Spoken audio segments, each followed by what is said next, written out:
Bonsoir les amis, c'est avec un réel plaisir que je vous retrouve ce soir pour vous parler des histoires de la DV Loterie qui font la grande histoire de la loterie américaine. Bienvenue à cette nouvelle production les amis, installez-vous confortablement et surtout massivez-vous pour essayer de pouvoir résoudre ce problème de ce projet qui vous mine depuis longtemps. Voilà les amis, nous allons donc profiter de ce petit temps de vacances que nous avons et qui va nous amener directement vers l'année 2024. Nous souhaitons déjà un joyeux Noël à tout le monde qui nous suit ici, ailleurs et peu partout. Soyez juste attentifs et n'oubliez surtout pas que la vie continue, tout passe et la vie continue et seuls vos projets peuvent vous permettre de pouvoir jouir. Profitez au maximum de la vie parce que nous n'avons qu'une seule vie les amis. Et nous sommes ici dans cette chaîne pour vous produire, pour vous procurer la solution à ce que vous devenez ou alors que vous arrivez dans cet environnement qui vous ouvre la porte à plusieurs choses. Nous allons donc aujourd'hui, les amis, essayer de voir si nous pouvons vous produire une vidéo, au minimum, une vidéo tous les 2 jours. Une vidéo plutôt les 2 jours, les amis, je pense que d'ici vendredi de la semaine prochaine, nous serons à 5 vidéos. Ou alors, à vendredi de la semaine d'après, nous serons à 5 vidéos au minimum pour que vous puissiez avoir l'accès. Alors, de quoi nous allons parler dans la 5 vidéos? Certainement, vous posez la question, mais là, nous allons vous le dire immédiatement et vous allez vous rendre compte que c'est exactement ce dont nous parlons toujours. Nous parlons de la DV Loterie, mais nous parlons beaucoup plus du projet d'immigration aux États-Unis. Nous avons plusieurs personnes qui nous ont contactés, qui nous demandent régulièrement comment pouvons-nous voyager aux États-Unis sans passer par la loterie américaine. Nous allons donc vous montrer ce que les États-Unis offrent pour pouvoir arriver aux États-Unis légalement, les amis, parce que ne essayez jamais, au grand jamais, de vous aventurer pour passer de façon inappropriée pour entrer dans ce pays, parce que ce pays est extrêmement fermé et vous aurez que des complications à trouver du travail, des complications à vivre, et pourtant, il y a des solutions qui vous permettent, à partir de là où vous êtes, de les appliquer. Nous allons donc vous demander, vous qui nous suivez et vous qui êtes toujours connectés dans cette chaîne, nous allons vous donner les astuces, nous allons vous donner ce que vous ne connaissez pas et ce que vous n'avez certainement pas bien compris venant des uns et des autres. Installez-vous donc confortablement, mais nous n'oublions pas la DV parce que la DV Loterie, elle arrive. Elle arrive effectivement, comme je vous le dis, à partir de janvier, nous allons vous produire une gigantesque vidéo qui ne sera pas grande, pas gigantesque en termes de nombre de minutes, mais qui sera plutôt gigantesque en termes de contenu d'information qui parlera donc et qui déchiffrera donc la DV Loterie 2024. Et c'est à partir de cette vidéo que chacun d'entre vous saura quel est son sort. Ceux qui sont de la Grim Support Company aujourd'hui, nous allons également voir quel est leur sort et nous allons voir si nous pouvons effectivement résoudre les difficultés que les probabilités pourront normalement leur présenter. Voilà donc. Et ceci étant donc planté, nous allons immédiatement commencer cette vidéo rapidement les amis. Avant de revenir sur ce qui nous intéresse déjà, sachez-le déjà, les visas ont commencé à être donnés et voilà un petit peu la planification des visas. Afrique, 806 visas, ça je pense que c'était en fin novembre. Hein. Voilà, c'est novembre 2024, novembre 2023, d'accord? Ça c'est DV 2024, year 24, novembre. Donc à novembre, il y avait déjà 806 visas accordés en Afrique. Nous allons rentrer dans le détail également. En Asie, 388, en Europe, 1055. Et puis les non n'ont pas encore eu. Il y a l'Océanie également qui est à 34 et puis l'Amérique du Sud qui est à 49 visas. Enfin, ça c'est bien entendu, en fin novembre. Nous allons donc vous donner également les statistiques en fin d'exemple dès que ces statistiques seront connues. Voilà donc ce que vous devez savoir. Et là, en principe, vous avez donc au niveau des DV, vous pouvez regarder ici par pays, hein, quels sont les différents pays. Voilà, vous voyez, le Cameroun est ici, il fait partie des pays qui ont reçu le plus de DV en Afrique. En Afrique, il y a 146 visas ont été attribués au Cameroun. Et c'est le Népal qui est en top avec 261. Ensuite, c'est 250 pour l'Ouzbékistan. Le Cameroun est là. C'est le premier pays en Afrique qui a reçu. Ensuite, il y a le Kenya qui est à 135. Il y a le Maroc aussi qui est à 134. Et ainsi de suite. Il y a la Géorgie. Il y a, bien entendu, je cherche mes amis, les Togolais qui sont aussi également ici. Les Togolais sont à 50 visas. jusqu'à fin novembre. Donc, sachez que décembre également sera compilé bientôt et vous aurez les informations. Et bien entendu, les autres vont dire où sont nos pays.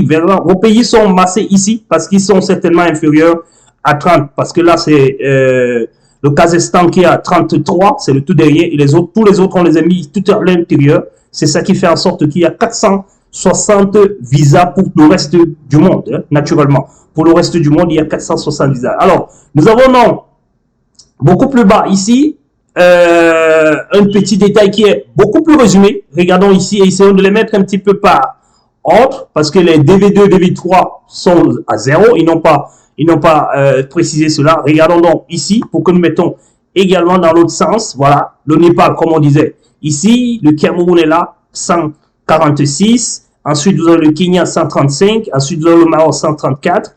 Vous voyez donc très bien comment ça se passe. Voilà la page 2.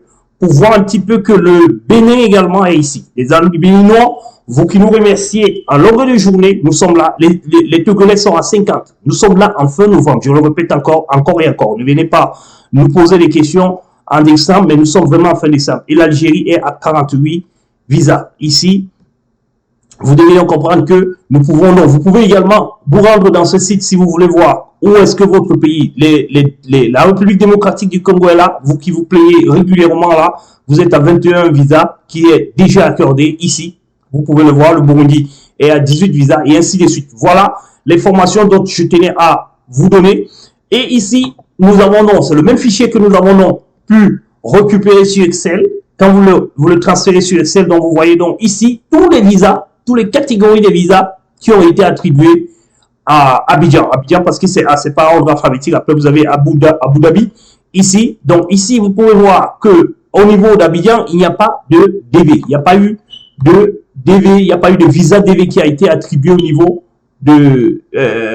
et l'information est juste tout simplement parce que en décembre, nous avons eu 5 visas. Nous, la Groupe Support Company, nous avons eu 5 visas et notre partenaire qui est passé par prendre ces 5 visas, elle et ses 3 enfants plus son mari, on leur disait, vous êtes les tout premiers. Voilà la preuve que ici, à cette date, il n'y avait pas encore des informations qui pouvaient normalement vous permettre de pouvoir savoir ou alors de pouvoir savourer. L'Abidjan, donc, en fin novembre, n'en avait pas et vous allez voir que les prochaines publications que nous allons faire concernant le mois de décembre, vous verrez que Abidjan aura minimum 5 visas parce que notre premier candidat, Green Support Company, le premier candidat Abidjan, a reçu effectivement ces 5 visas tout au long de ce mois de janvier. Les visas sont déjà reçus. Nous sommes en train de préparer tout simplement un voyage en ce moment. Voilà un petit peu, les amis, les informations dont je voulais vous dire.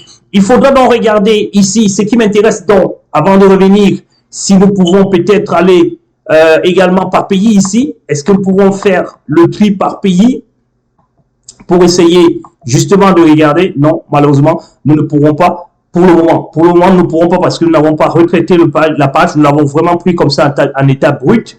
Nous allons donc essayer de regarder un pays par hasard, hein, juste au choix comme ça, l'un de nos partenaires pour voir un petit peu ces pays qui nous suivent. Et également, voilà, nous avons vu Dakar quelque part ici. Voilà Dakar.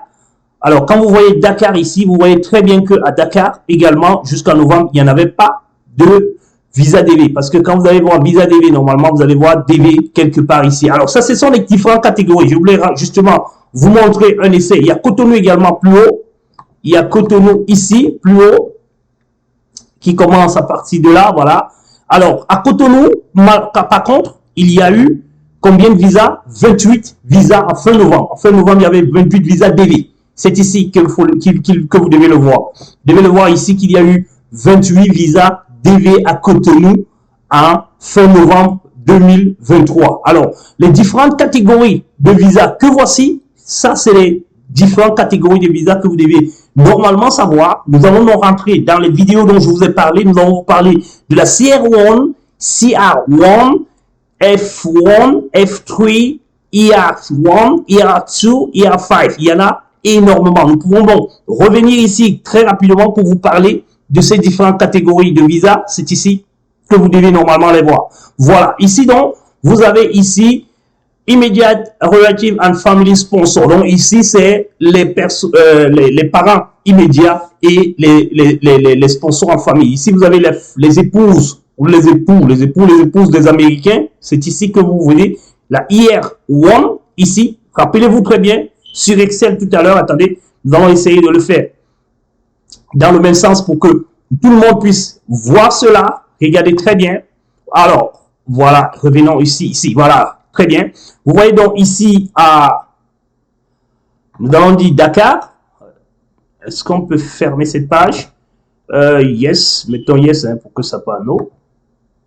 Ok, voilà. Donc, regardons donc ici au niveau de Cotonou. Cotonou ici, CR1. Voilà CR1 ici, d'accord? Vous avez IR1, CR1. CR1, c'est pour les hommes, IR1, c'est pour les femmes. Regardez très bien.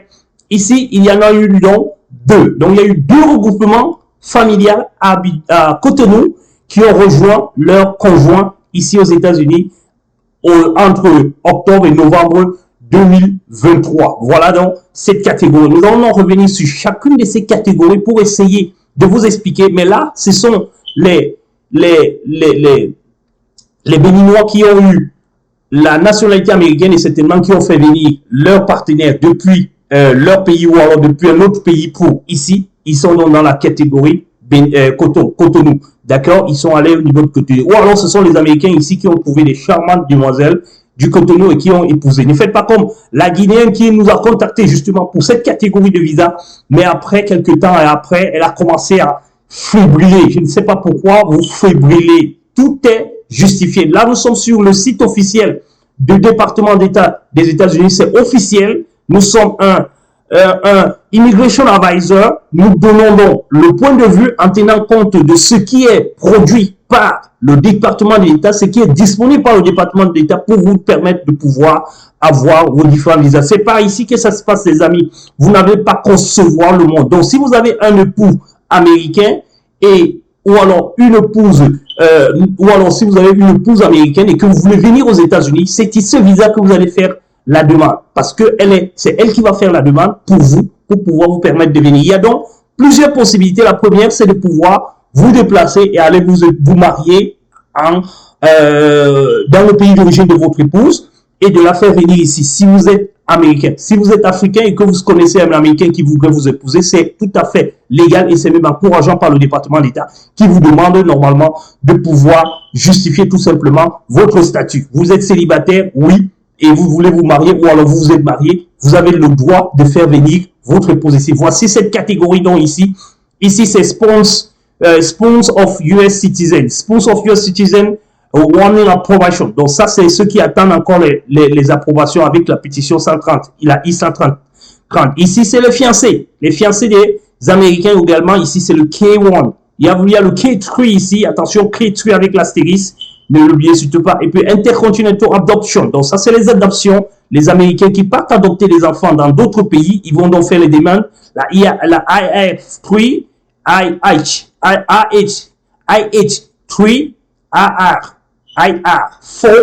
IH4, ce sont dans ces catégories qui vous permettent donc de pouvoir adopter des enfants dans d'autres pays et que ces enfants, ce sont ces enfants qu'on donne des visas pour qu'ils viennent rester ici et qui auront la carte de résidence permanente. Certains family members of US citizens. Alors là, c'est ceux qui sont des citoyens américains et qui ont de la famille qui réside dans d'autres pays ou alors des familles qui détiennent d'autres nationalités. Vous pouvez également utiliser ces différentes catégories que voici ici. Vous voyez dans la F1 ici, regardez très bien ça ici. Au niveau de Cotonou, il y a eu un visa F1, c'est ici. F1 ici.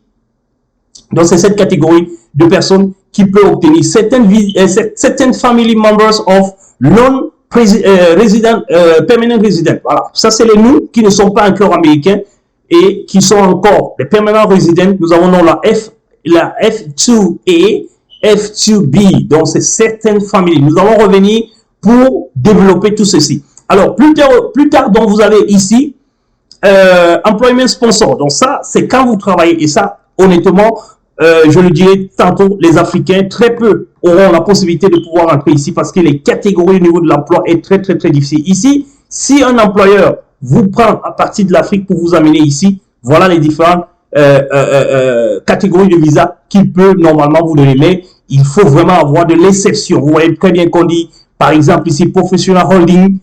Donc, ça, il faut être partenaire dans une entreprise ou alors il faut travailler dans une entreprise qui a la maison mère ici et c'est la maison mère qui fait la demande pour que vous puissiez venir continuer ou alors travailler ici. Professional à order worker. Donc, ça c'est, et vous voyez donc que ici c'est first priority worker. Donc, ça priority worker, ça c'est les emplois qu'on trouve, les emplois disponibles aux États-Unis, mais il n'y a personne qui peut les exécuter. Mais ça, il faudra donc aller très loin pour pouvoir les concevoir. Il faut que, par exemple, ça soit des emplois qu'on ne trouve vraiment pas. Les individus qui puissent se faire. Donc, vous faites la demande auprès du ministère du Travail. Le ministère du Travail aussi va faire la demande auprès, ou alors on va regarder dans les fichiers des demandeurs d'emploi pour voir si personne n'est qualifié pour cet emploi et on vous donnera donc l'autorisation de faire venir quelqu'un d'un pays pour nous ici. C'est extrêmement compliqué pour vous. Ça, c'est dans la F2. Ça, c'est la E2, pardon. La I2. Ça, c'est la I1. Ça, c'est la I2. Donc, ça, c'est différentes catégories de visas que vous trouverez donc dans la catégorie des sponsorisés par une entreprise. Et puis, plus loin, vous avez la religion, religious worker. Donc, ça, c'est les employés de la religion que vous allez trouver beaucoup plus bas. Ça, c'est les translates. Ça, c'est l'Afghanistan. Donc, ils ont eu beaucoup de soucis ici par le passé.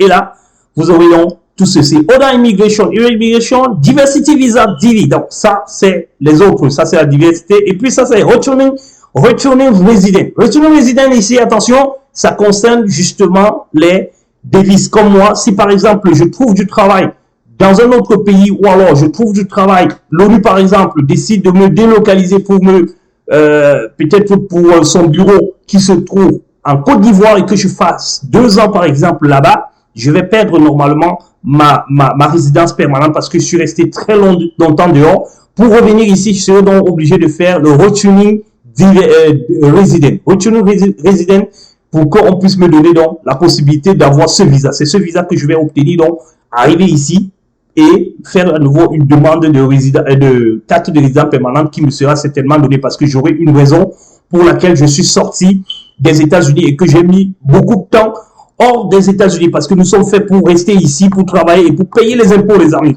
Et ça, c'est le moment des impôts. Important notification dans les KVZ and about this chart.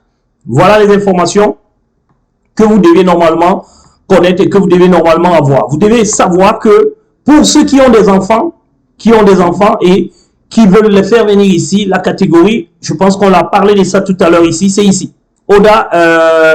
Pardon.